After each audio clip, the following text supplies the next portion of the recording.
Hey guys, Shadarek here with my first Legion Remix guide, and this one's going to go over leveling and just kind of general talent builds for leveling and then when you get to max level. So, I'm gonna have a few things to touch on. I have leveled 2 Demon Hunters fully, and the start of the leveling experience is rough, I'll be honest with you. It really comes down to just pressing Demon's Bite and Chaos Strike at the start, and that's all you really have. You don't start out with Leech, even like Demonic on I-Beam, things like that are missing. So, let me get into the leveling build first. So when you're leveling, ignore Felskard or Eldrachi in the middle. That's not going to be a thing until level 71 anyways. But when you very first start leveling, you are actually going to, well, you're going to end up taking a talent point here. So go for extra Fel Rush, and then into extra I-Beam point. As you level, you're going to keep going through any typical talent points on your way down the tree, and you can see the required levels up here at the top. Going through the Havoc tree first, you don't take Demon Blades. The game is going to feel awful if you spec into Demon Blades this early. You have to wait until you get Fellblade further down in the class tree before you can play Demon Blades. So your second talent point, the only one that you can choose, should go into Insatiable Hunger. This makes Demon's Bite do 50% more damage, which is significant because it is a lot of your damage, as well as it generates more Fury.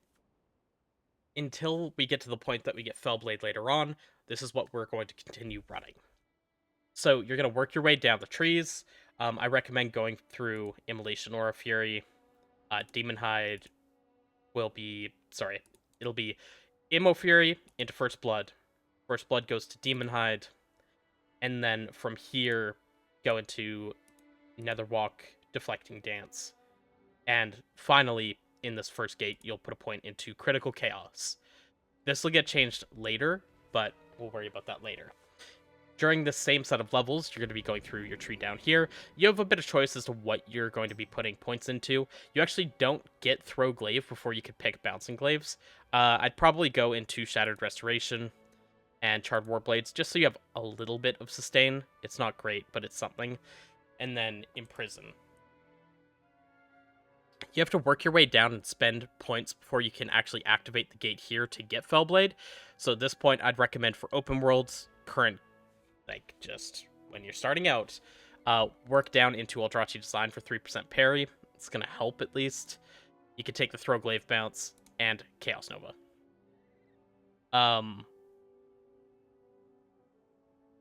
What did I take that I'm not supposed to?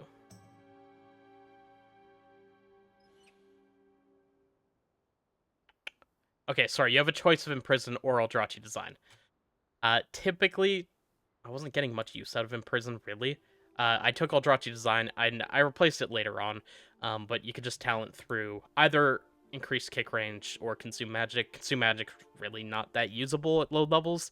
There's not anything to use it on. So, typically, I just go through kick range, and then as soon as you get to level 26, that is when you will finally get Fellblade. At the time that I spec into Fellblade, that is when I swap to Demon Blades. That makes it so Demon Blades procs can reset Fellblade, and at this point you'll at least have Sigil of Flame as a generator, as well as your Immolation Aura isn't too short anymore. So you have a few different buttons to roll for generating that Fury, but until you get Fellblade, do not run Demon Blades, it's unusable. Then from this point, working down your tree, on the left side tree, the next very most important thing is get Soul Rending. You're going to need to get Leech, plus you have to work down to Demonic anyway, so you have to go through it. So your first 3 points have to go into Soul Rending and Demonic.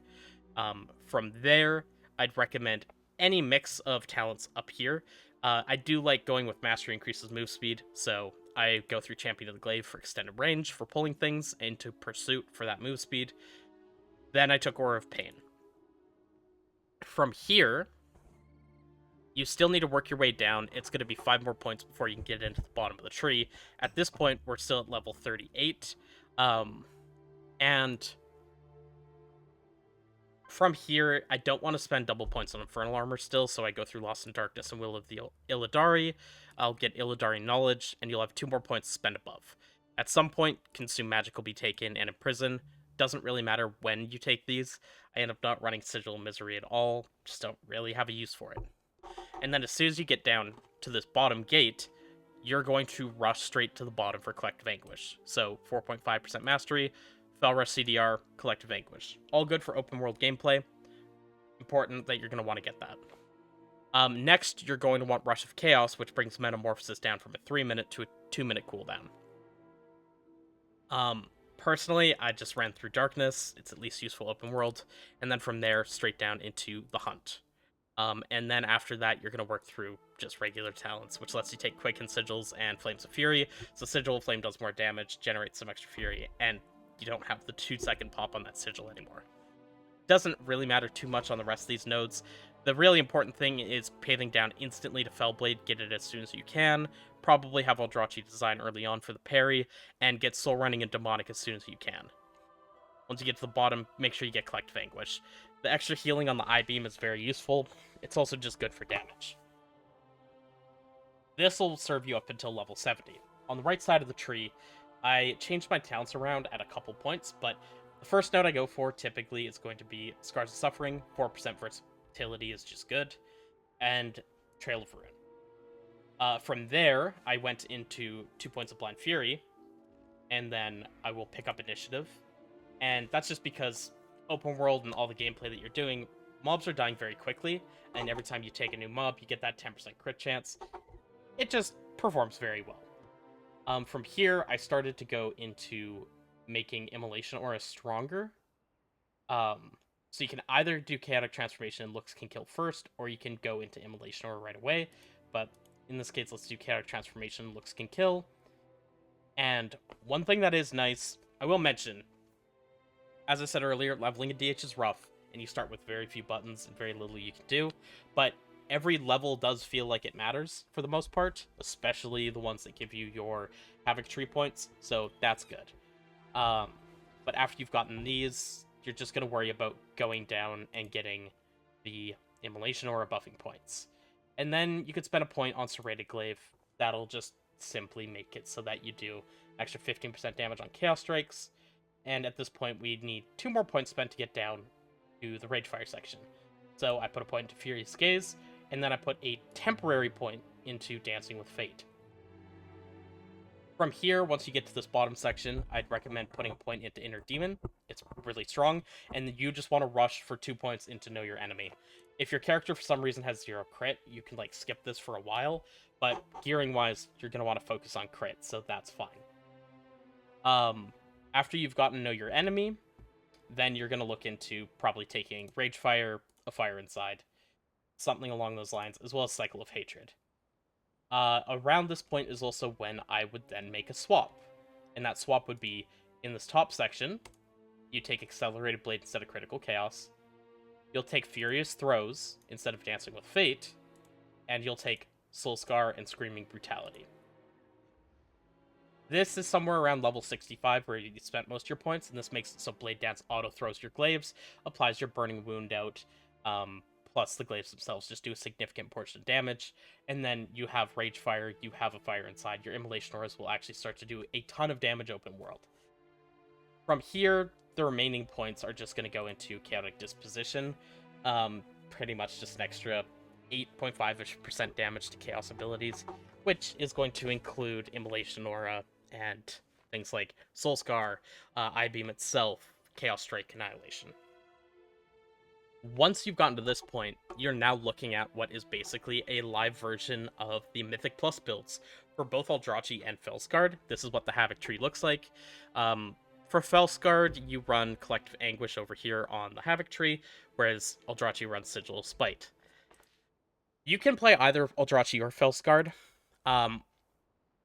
Honestly, none of the content that I've done on Remix has felt serious enough to dictate that you have to play an optimized build. I personally prefer playing Felsguard, and it's just something that's easier to play and more relaxed, plus it has more burst. So I opted for Felsguard. You can also opt for Eldrachi. Going into Felsguard, your first point will go into Focused Hatred. This makes Demon Surge do 50% more. It's just the best point that you can take right away. When you get a second level, you're going to drop Focused Hatred and come through Wave of Debilitation, which makes Chaos Nova do a slow on enemies. and get Burning Blades. Burning Blades is incredibly strong. The strongest node in the Felskard tree. There's just, if you're min-maxing to make it easier for yourself around these levels, which is important, as right when you hit level 70 and you get access to the hero talent trees, Havoc feels very squishy and weak.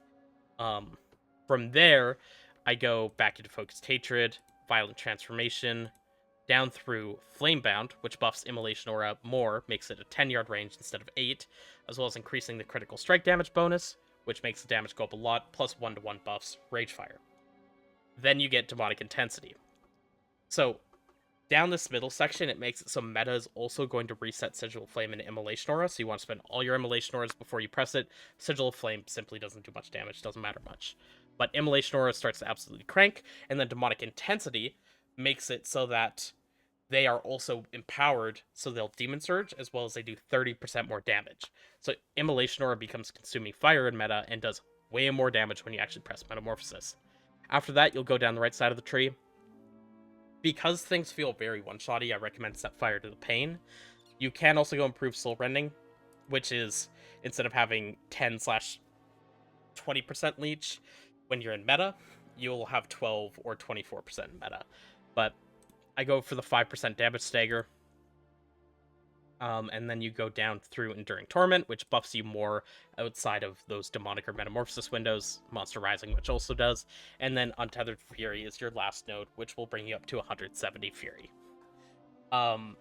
Especially at the later levels, you'll start to feel a lot stronger about the class, and this build kind of serves me for everything I'm doing. At this point, I'm up to 630 item level, definitely starting to feel very strong, and it's still the talent build that I'm running at this point. The only thing I've really changed up here is, like, I don't take Eldrachi Design anymore because I don't really need it. Instead, I do path through Infernal Armor instead of taking Lost in Darkness, and that just means when I press Immolation Aura, you'll see that my armor goes up. Currently 16.8%, and then 19.5%, and this stacks multiplicatively. So sometimes, yeah, especially in like a Mythic Plus scenario, or in a raid where I start to rip Threat because I have a ton of Immolation Auras up doing a ton of damage, I just have a bit more armor. But again, very minor min-max, this talent's not that important. And that's really about it. At max level, I've been playing this Felskard build. There's also the Eldrachi build. This is the one that shows up on the Wowhead Legion Remix Guide, which I could probably go and put a little bit extra work into at this point, but you can see here, the build is listed here, and that's what I have in game. This would be better for, like, longer-term single-target encounters or situations where you have stuff to funnel. The problem is, in all my time playing Legion Remix so far, everything just dies. And the higher I go, it feels like the faster they die. LFR is oddly the longest the bosses live, and usually those are like 40 seconds to a minute. I go into normal, they die faster. Heroic, they die even faster. And then I go into Mythic, and some of those bosses were burning in like 15 to 20 seconds. I don't know if they're going to do some retuning, because people aren't even that strong as of when I was raiding yesterday, but everything is just falling over. And at that point, it's like, I don't really feel like playing Eldrachi, where my glaives get reset and everything. I just spec Felskard and vibe. I've been enjoying it. I like it for open world. But if you prefer Eldrachi, feel free to play it. No matter what, you're going to do fine. And a lot of your damage simply does not come from your class itself. On single target, it's going to be a lot more from your class. And like I can come in here, where Twisted Crusade's doing a good little amount of our damage. I believe this was on Helya. So, like, let me go to single target. Single target, our Dreadlord's going to do a lot. That is from our talent tree here, which I'll get into in a separate gearing video soon, as well as some of our other effects, like Terror from Below, and Volatile Magics. However, in AoE, this becomes a much different story. And I could go pull up a dungeon as an example, and you're going to see my top damage is Fellburst. And if you're wondering what Fellburst is, it's essentially Ragefire for all of your abilities. Spellburst is Touch of Malice, or this trait here, which mine is level 9, and that is 17% of the damage that I deal to enemies every 4 seconds splits out to other enemies around them. So if you have 5 targets, all of them do 17% of that damage to one another. If you have 10 targets, same thing, it splits out a little bit, but you have that happening 10 times, and it just quadratically scales into AoE, and if you get massive pulls, everything just pops from Fell Touched. So that feels very, very powerful on DH. The drop-down menu, everything kind of looks like a mess in here.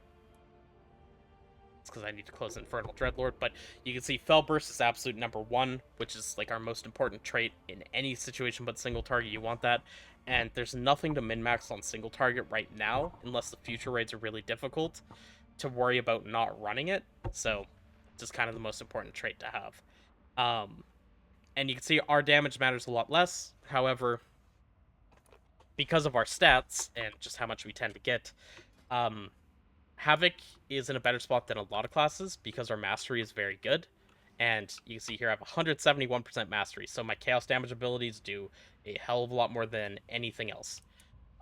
This also kind of puts some points in favor of playing Felskard to me, because Immolation Aura is so much more important, where for Eldrachi, it has a good bit more physical damage. So yeah, that's really about everything when it comes to talents. As for actually how to level, if that's something you're interested in, all I did between both my characters was go around, do some leveling quests. Enter Heroic World Tier as soon as you can, is what I did.